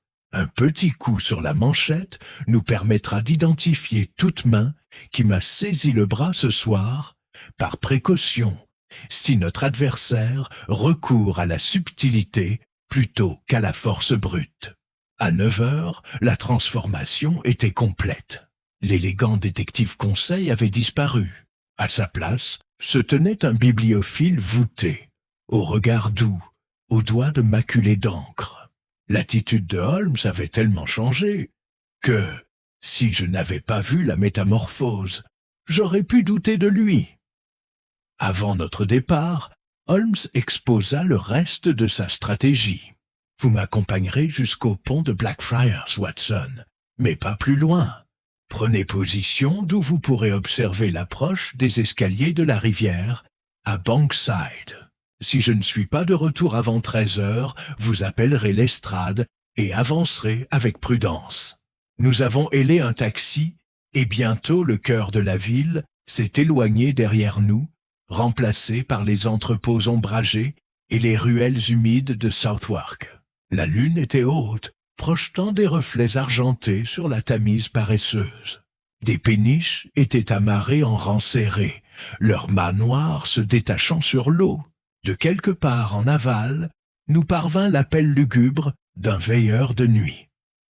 Holmes, devenu Partridge, marchait avec une lenteur délibérée, s'appuyant sur une canne. Au pied d'un escalier de pierre menant à la rivière, il s'arrêta. « Nous nous séparons ici, Watson, » dit-il d'une voix rauque à cause de son âge. « Et souviens-toi, je suis à surveiller, pas à surveiller. Si tu interviens trop tôt, nous perdrons notre proie. » Je me suis caché derrière une pile de tonneaux d'où je pouvais admirer une partie des marches. Le brouillard s'épaississait, étouffant le rythme de la ville. J'ai vu Holmes descendre, s'arrêtant à mi-chemin, lorsqu'une silhouette a émergé des ombres en contrebas. L'homme était vêtu d'un manteau, son chapeau enfoncé. Une lanterne brûlait faiblement dans sa main, projetant un cercle de lumière vacillante sur les pierres humides. Il parlait d'une voix douce, mais imprégnée d'autorité. « Vous êtes ponctuel, monsieur Holmes, ou devrais-je dire Perdrix ?» Holmes inclina la tête, ne trahissant ni surprise ni inquiétude. « Je viens à votre invitation, monsieur. » Leurs mots flottaient indistinctement sur l'eau, mais j'en percevais des fragments. Ledger, une Wrexham, les Quill. Puis la silhouette encapuchonnée sortit une étroite sacoche, la tenant juste au-delà de la lumière de la lampe. Holmes fit un mouvement subtil, un regard vers la rivière, peut-être pour évaluer l'évasion, avant d'accepter la sacoche avec des mains prudentes. Un bruit soudain traversa la nuit, le frottement des rames contre la coque. Un bateau surgit de la brume, mené par 2 hommes dont les visages étaient cachés sous des casquettes rugueuses. L'étranger, encapuchonné, fit un geste dans sa direction. « Votre véhicule, monsieur Holmes. Venez, il y a encore quelque chose à vous montrer. » Je sentis mon pouce accélérer. Holmes se tenait là, une main sur sa sacoche, l'autre dissimulée sous son manteau, où, je le savais, se trouvait son revolver. Un instant, il leva les yeux vers l'escalier en direction de ma cachette, du moins c'est ce que j'imaginais, puis monta calmement dans le bateau qui l'attendait. Les rames mordaient l'eau, l'emportant, lui et les étrangers, dans le brouillard éclairé par la lune. Je tendis les yeux, mais bientôt l'embarcation fut engloutie par les reflets argentés et gris du fleuve. Seul sur la berge, Je réalisais que mon ami s'était lancé au cœur du projet de la plume murmurante, ne me laissant avec rien d'autre que l'écho de l'eau sur la pierre et la conviction troublante que la véritable compétition ne faisait que commencer. Chapitre 9. La révélation commence. L'heure qui suivit le départ de Holmes fut l'une des plus longues dont je me souvienne. J'arpentais la berge pavée de Bankside, l'oreille tendue vers le moindre bruit de la rivière, mais seul le clapotis de l'eau et le grondement lointain des voitures me parvinrent. Le brouillard s'épaississait à mesure que la marée tournait, enveloppant péniches et lanternes. Finalement, incapable de supporter une plus longue inaction, je gravis les marches de pierre pour observer la rue. Une faible lueur jaillissait de la fenêtre d'un entrepôt, un peu en aval, comme si une industrie clandestine était en activité. Je venais de décider d'enquêter lorsqu'une silhouette furtive se détacha de l'ombre. C'était Holmes. Il émergea du brouillard aussi silencieusement que si la rivière elle-même l'avait délivré. Son déguisement était en désordre, son cache-nez humide d'embrun, mais ses yeux brillaient d'une lueur triomphante. « Viens, Watson », dit-il de sa voix naturelle en me saisissant le bras. « Tout est comme je l'espérais, même si la partie devient périlleuse. Il faut se dépêcher. » Une fois que nous eûmes retrouvé la relative sécurité d'un taxi, Holmes se renversa en arrière et sortit de sous son manteau la sacoche que lui avait présentée l'homme encapuchonné. À l'intérieur se trouvait le grand livre C, le volume manquant des papiers de Cherenford, ainsi qu'un morceau de vélin plié autour d'une carte. Dessus était écrit d'une petite écriture méticuleuse: « Quand l'encre et l'honneur s'entremêlent, la vérité montrera son visage. Rends le livre à l'aube, où Quill ne laissera aucune trace. » Holmes m'a remis le mot, observant ma réaction avec un amusement discret. « Voyez-vous, Watson, » remarqua-t-il, « notre mystérieux correspondant nous a donné non seulement une menace, mais aussi un calendrier. Nous sommes attendus au scriptorium demain matin avec ce registre, sous peine de voir la disparition de Quill devenir définitive. »« Et l'homme qui t'a rencontré ?» demandai-je. « Un messager, rien de plus. Son attitude trahissait davantage la discipline que l'authenticité. Il m'a conduit jusqu'à une grange amarrée au milieu du fleuve, où un autre m'attendait, encapuchonné et anonyme. Ils ne divulguaient pas grand-chose, mais ils m'ont volontiers remis le registre dès que je les ai abordés au sujet des annotations de Wrexham. Il était évident que leur supérieur souhaitait que je l'obtienne, même sous couvert de menaces. Holmes ouvrit le registre au hasard. Une écriture effacée parcourait les pages. Correspondance. Reçu et curieuse note marginale signée. Q ou parfois simplement Q. Il tourna plusieurs pages jusqu'à ce que son doigt s'arrête sur une petite annotation à l'encre violette. Consultez les archives concernant Wrexham Trust. Clé de chiffrement dans les marges du folio. Quiconque chez Staïeb. Observe, Watson, s'exclama-t-il. Quill avait discerné dans ces documents un sens caché, suffisamment menaçant pour qu'un tiers risque le vol et l'enlèvement pour les récupérer ou les supprimer. Il referma le livre avec décision. « Holden, l'heure est venue de lever le voile sur notre adversaire caché. La disparition de Quill, celle de Pike, le vol maladroit de Rennes, tout cela mène à un seul et même point central. Et tu connais ce centre ?» Holmes eut un léger sourire. « J'ai mon candidat, mais la conjecture doit céder la place à la preuve. Nous nous rendrons au scriptorium à l'aube, comme invités, mais j'ai l'intention de... Nous, et non notre adversaire, dictera la scène. » De retour à Baker Street, il se débarrassa de ce qui restait de Partridge et reprit son apparence familière. Au cours d'un dîner tardif composé de pain et de volailles froides, il esquissa les grandes lignes de son plan. L'estrade, déclara-t-il, devait être appelée discrètement avant le lever du soleil, et Toby se prépara pour une nouvelle excursion. Il comptait remettre le grand livre C dans son étui, mais avec un ajout dont il ne révélerait pas encore la nature. Ce soir, Watson, nous nous reposons légèrement, dit-il en s'allongeant sur le canapé, avec une langueur que démentait la vivacité de son regard. D'ici demain, j'espère que nous forcerons la plume qui murmure à écrire son nom sur la dernière page de cette aventure. Tandis que j'allumais le feu, j'aperçus le registre posé sur la table, son cuir usé luisant à la lumière de la lampe, tel un talisman antique. Dehors, la rivière murmurait contre ses pierres, et je sentis que le cours de cet étrange drame s'inversait, nous entraînant inexorablement vers son issue. Chapitre 10 Conséquences.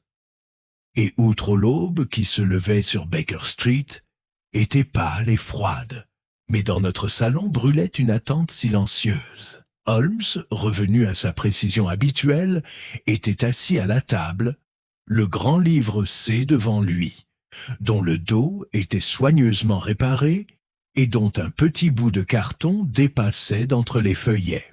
À côté se trouvait une paire de menottes et l'inévitable carnet de l'estrade. « Vous constaterez, inspecteur, » dit Holmes, « qu'un peu de prévoyance peut épargner bien des désagréments. Notre ami de la plume murmurante sortira bientôt de l'ombre, à condition que nous mettions la scène en scène avec tact. » Hier, à 8 heures, nous étions de retour au Royal Scriptorium. Le brouillard planait bas sur Chancery Lane, enveloppant la façade sculptée, donnant l'impression que ces plumes de pierre étaient plongées dans les nuages. À l'intérieur, les employés s'agitaient nerveusement autour de leur bureau. Rain s'agitait près de la galerie, tandis qu'Ashby et 2 autres commis chuchotaient dans un coin. Gideon Pike, pâle mais indemne, était assis sous la surveillance de l'estrade, après avoir été récupéré par les agents de la rivière 1 heure auparavant seulement. Il avoua ne se souvenir de rien, après s'être vu offrir un verre de Porto dans un café de Borough. Holmes s'avança jusqu'à la vitrine centrale et y déposa soigneusement le registre. Il sortit de sa poche la petite carte que j'avais aperçue au petit déjeuner. Un double du distique sur vélin, mais portant cette fois quelques mots supplémentaires, écrits avec la précision de Holmes. À celui qui écrit dans l'ombre, la pièce est finie. Présente-toi. Il le glissa entre les feuilles et referma le couvercle en verre. Puis il recula, les mains jointes derrière lui, avec cet air détaché que j'avais appris à reconnaître comme annonciateur d'une action imminente. Les minutes s'écoulèrent. La pièce était silencieuse, à l'exception du faible tic-tac d'une horloge lointaine. Enfin, un pas hésitant monta l'escalier. Un homme de grande taille, vêtu d'un manteau sombre, entra, ses doigts gantés frémissant au revers de sa veste. C'était Ashby, l'image même du calme intellectuel, hormis la pâleur de sa bouche. Holmes le regarda fixement. « Monsieur Ashby, vous avez bien choisi votre moment. Puis-je vous suggérer de lire le message que vous trouverez dans le registre ?»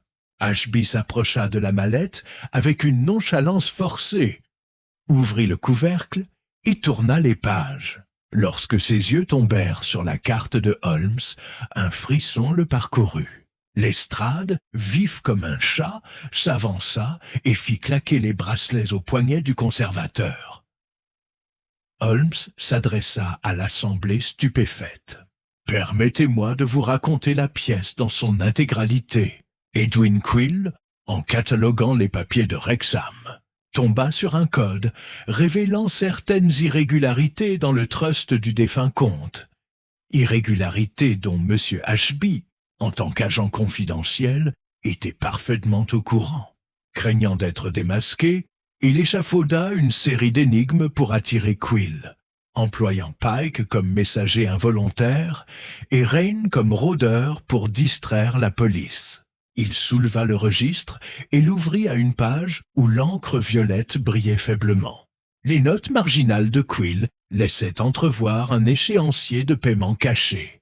Ashby cherchait à récupérer ou à détruire ces notes. Quand Quill s'est montré insaisissable, notre adversaire a redoublé d'efforts, vols, menaces et même une rencontre théâtrale au bord de la rivière. Mais la vanité l'a vaincu. Il voulait voir le drame se conclure. Ashby s'affaissa sous l'emprise de l'estrade, sans plus de prétention. « Je n'ai jamais voulu lui faire de mal, » murmura-t-il. « Je voulais juste garder le silence jusqu'à ce que je puisse. » Holmes leva la main. « Épargnez-nous, monsieur. Vous aurez le loisir de rédiger votre déclaration à Scotland Yard. » Quill lui-même fut découvert plus tard dans la matinée, dans une chambre désaffectée au-dessus du White Hart, épuisé mais indemne. Il avoua qu'Ashby l'avait persuadé de suivre une piste d'énigmes, lui promettant des révélations sur les papiers de Sherrinford. Comprenant trop tard qu'il était prisonnier d'un complot, il avait été contraint de se soumettre par la menace d'un scandale s'il parlait. À midi, les dernières dépositions furent recueillies, et nous retournâmes à Baker Street sous un soleil radieux. Holmes, allongé sur le canapé, sa pipe à la main, contemplait la fumée tourbillonnant vers le plafond. Une étude curieuse, Watson, songea-t-il. Voilà un homme qui enveloppait l'avarice de parchemin et la vanité de rime. Il se prenait pour l'auteur d'une intrigue parfaite, mais oubliait que la fin d'une histoire n'appartient pas à l'écrivain une fois la vérité révélée. Je contemplais la ville, où les fiacres brillaient dans la lumière et où la clameur londonienne reprenait de plus belle.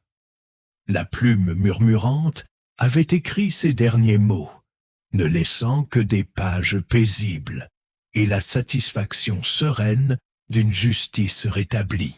Le regard de Holmes s'adoucit tandis qu'il tapotait la cendre dans la cheminée.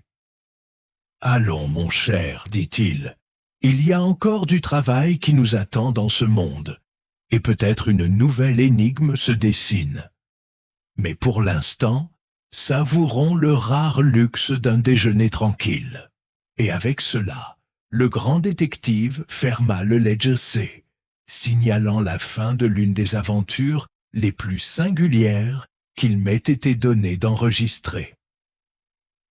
Chapitre 11.1 Retour à la normale. Mais pas tout à fait. Les jours qui suivirent, la résolution de l'affaire de la plume murmurée apportèrent un certain calme à Baker Street, même si les échos de la récente intrigue persistaient, tel le léger parfum d'encre violette qui persistait obstinément dans le bureau de Holmes. Pour ma part, je me réjouissais de ce répit, me permettant de m'occuper de ma correspondance et de mes consultations médicales avec un esprit plus léger, tout en restant toujours à l'affût d'un indice caché qui pourrait surgir inopinément des brumes des rues londoniennes. Holmes, en revanche, ne manifestait aucune envie de détente. Ses matinées étaient consacrées à l'examen minutieux du grand livre C et des papiers de Sherrinford, annotant des passages d'une main méticuleuse, comme s'il cherchait un fil conducteur supplémentaire, oublié dans le drame précédent. Souvent, il se levait de table et arpentait le salon, le regard fixé sur un point lointain au-delà de la fenêtre, perdu dans le labyrinthe de pensées d'où il tirait ses inimitables déductions.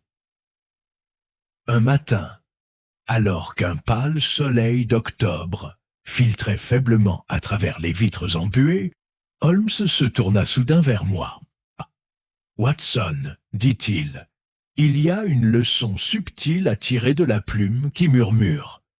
Le crime lorsqu'il est exécuté avec intelligence, devient autant une pièce de théâtre qu'une transgression. Notre adversaire a cherché à captiver, à manipuler, et ce faisant, il en a révélé plus sur lui-même qu'il ne l'avait jamais voulu. J'ai hoché la tête, intrigué. Tu parles de la vanité d'Ashby? Holmes s'autorisa un léger sourire. Exactement. Il s'imaginait être l'auteur d'un grand récit, mais négligeait de considérer que l'observateur pouvait être un critique dont la plume frappe invisiblement jusqu'au dénouement. La vanité, Watson, est souvent le maillon le plus faible de la chaîne de la raison. Plus tard dans la journée, nous avons flâné tranquillement dans Bloomsbury, passant devant le Royal Scriptorium, où Edwin Quill avait repris ses fonctions avec une vigueur renouvelée. Le bâtiment paraissait plus calme, ses salles vidées de la tension qui les avait habitées pendant des semaines. Quill lui-même nous a accueillis avec un sourire où transparaissait une légère trace d'anxiété, comme si le souvenir de son calvaire ne s'était pas entièrement dissipé. « Docteur Watson, Monsieur Holmes, » dit-il en nous tendant la main à chacun. « Je vous remercie de votre vigilance. Je n'ai jamais rencontré un esprit aussi méticuleux et imaginatif. J'avoue que je craignais le pire, mais vos interventions ont préservé non seulement ma liberté, mais aussi l'intégrité de la collection Sherrinford. » Holmes inclina la tête, toujours aussi modeste, presque indéchiffrable. « Simple exercice d'observation, Monsieur Quill. La ville offre de nombreuses opportunités à ceux qui savent tout regarder et quoi questionner. On n'invente pas de solution. On remarque plutôt ce qui est déjà là. » De retour à Baker Street ce soir-là, la maison baignait dans la douce lueur des réverbères à gaz. Madame Hudson avait préparé un souper modeste, et l'odeur du pain frais se mêlait à celle persistante de la pipe de Holmes. Pour la première fois depuis plusieurs jours, je m'accordais un moment de repos, m'installant dans un fauteuil avec un sentiment de satisfaction tempéré par la curiosité de la suite des événements. Holmes, assis en face de lui, tambourinait doucement sur la table de ses longs doigts. « Watson, » dit-il pensivement, « il est tentant d'imaginer que de tels cas sont des événements singuliers, uniques. Pourtant, chaque vol, chaque disparition, chaque énigme recèle un potentiel de révélation. La ville est un labyrinthe de secrets, et il suffit d'apprendre à en déchiffrer correctement les signes. » Je l'observais attentivement, remarquant l'étincelle d'impatience qui annonçait toujours son prochain engagement. « Et pourtant, risquai-je, pour l'instant, nous pouvons nous reposer. La plume murmurante n'est plus en liberté. » Les lèvres de Holmes esquissèrent un semblant de sourire. « Pour l'instant, oui. Mais l'horizon londonien est toujours semé d'énigmes attendant leur dénouement. Je soupçonne que notre ami Ashby, bien que modéré, nourrit encore des pensées inexprimées, et le chiffre de Wrexham pourrait bien révéler d'autres curiosités. Alors que la nuit tombait sur la ville, le brouillard roulant doucement le long de la Tamise, j'éprouvais un étrange mélange de soulagement et d'impatience. Baker Street avait retrouvé son calme habituel, mais les échos de la récente affaire, les subtilités des motivations humaines et le génie discret de l'intellect de Holmes continuaient de résonner, promettant que le monde de la déduction et du danger n'était jamais loin des portes du 221B. Dans le silence de cette soirée, j'ai réalisé une fois de plus pourquoi, malgré les intervalles de calme, la poursuite de l'inconnu, la danse délicate de l'observation, de l'inférence et de l'intuition restait mon privilège le plus convaincant en tant que compagnon de Sherlock Holmes. Chapitre 12. Fils de réflexion. Les semaines qui suivirent la conclusion de l'affaire de la plume murmurée furent inhabituellement calmes pour Baker Street. Mais, en compagnie de Holmes, le calme était permanent. Je le trouvais souvent blotti, dans un coin du salon, les yeux mi-clos, les doigts tambourinant sur la table, comme s'il écoutait une musique que lui seul pouvait entendre. Le registre reposait à proximité, ses pages désormais soigneusement cataloguées et ses secrets protégés. Mais il y jetait de temps à autre un coup d'œil avec cette intensité familière qui trahissait à la fois curiosité et prudence. Un matin chargé de brouillard, alors que je rangeais les lettres de mon cabinet médical, Holmes sortit de sa rêverie. « Watson, dit-il d'un ton pensif, avez-vous déjà réfléchi à l'étrange symétrie des motivations dans les affaires humaines ? L'affaire de la plume qui murmure en est un exemple des plus instructifs. » J'ai levé les yeux, intrigué. « Tu veux dire Ashby ?»« Oui, répondit-il, un homme intelligent, doté d'opportunités et de connaissances, mais limité par sa propre vanité et sa peur. Son orchestration d'énigmes et de feintes, sa manipulation d'autrui, tout cela pour préserver un secret, démontre que l'intellect seul ne suffit pas. Il faut aussi compter avec la faiblesse humaine, l'erreur et bien sûr la curiosité. J'ai hoché la tête, réfléchissant à la supercherie complexe. Et Quill ? Il semble s'en être sorti indemne, même s'il est peut-être un peu plus lucide. Holmes laissa échapper un léger sourire. La complaisance de Quill, bien que forcée, était tempéré par son intelligence. Il observait les subtilités, relevait les incohérences, et d'une certaine manière, jouait son propre jeu. Sa discrétion et son jugement furent essentiels pour éviter le désastre. Nous avons passé l'après-midi à flâner dans les rues proches du scriptorium, observant le bourdonnement de la vie quotidienne. La ville, avec ses ruelles noyées, de brouillard, ses fiacres et ses fenêtres éclairées au gaz, semblait à la fois familière et mystérieuse. Un théâtre parfait pour les drames que Holmes observait si souvent. « Observe, Watson, » y dit-il, en s'arrêtant près d'un lampadaire. « Comme l'attention humaine peut facilement être détournée. Songe aux hommes qui accomplissaient des tâches mineures pour Ashby. Rain et Pike n'avaient ni l'un ni l'autre une vision d'ensemble. Et pourtant, chacun avait une utilité. Les projets les plus complexes reposent souvent sur de tels participants inconscients. Une leçon applicable non seulement au crime, mais à la vie elle-même.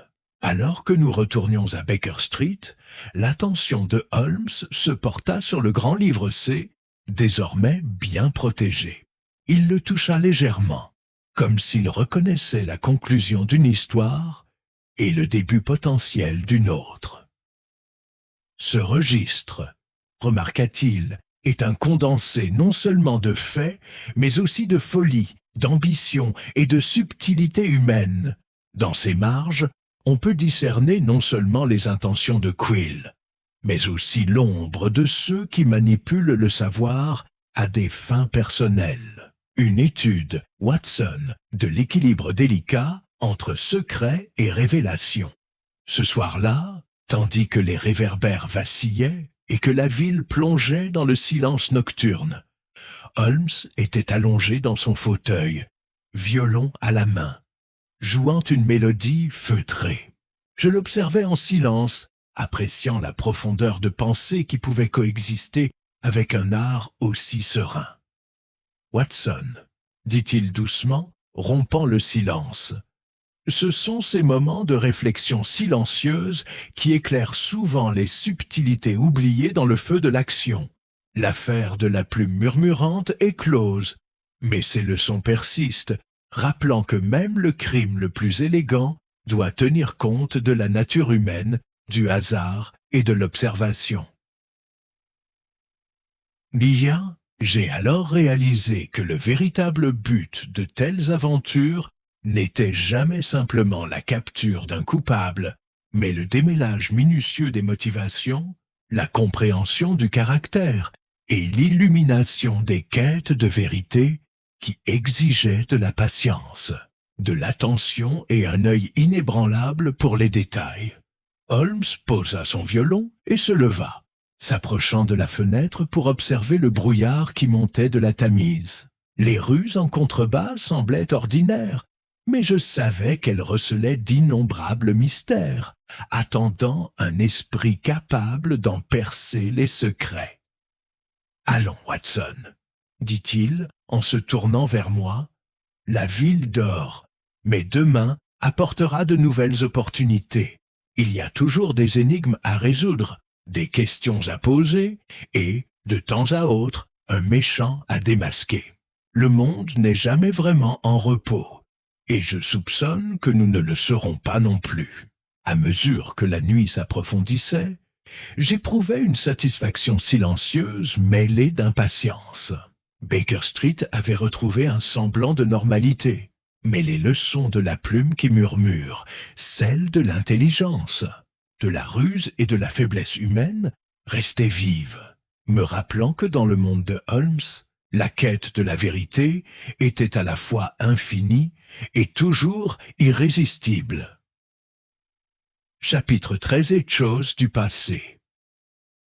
Le mois de novembre s'avançait dans un froid qui semblait pénétrer jusqu'aux pierres de Londres. Baker Street, habituellement un havre de chaleur et de calme méthodique, semblait quelque peu à l'étroit sous le brouillard qui s'infiltrait par les fissures et les crevasses, malgré les efforts de Madame Hudson. Holmes, en revanche, semblait insensible aux intempéries, plongé comme toujours dans ses études de manuscrits obscurs et les subtilités du comportement humain. Un matin, alors que je préparais mes instruments médicaux pour une visite à domicile, Holmes m'appela à ses côtés d'un geste à la fois pressant et serein. Sur la table se trouvait le grand livre C, ouvert à une page que j'avais à peine remarquée auparavant.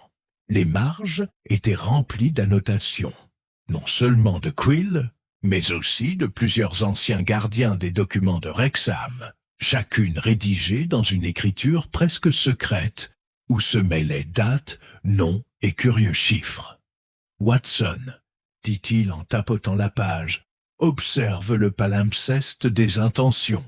Même aujourd'hui, longtemps après les actions initiales, la trace de la ruse humaine persiste, attendant qu'un œil attentif discerne des schémas. » Je me suis penché plus près, notant les légères empreintes de mots sous les annotations de Quill.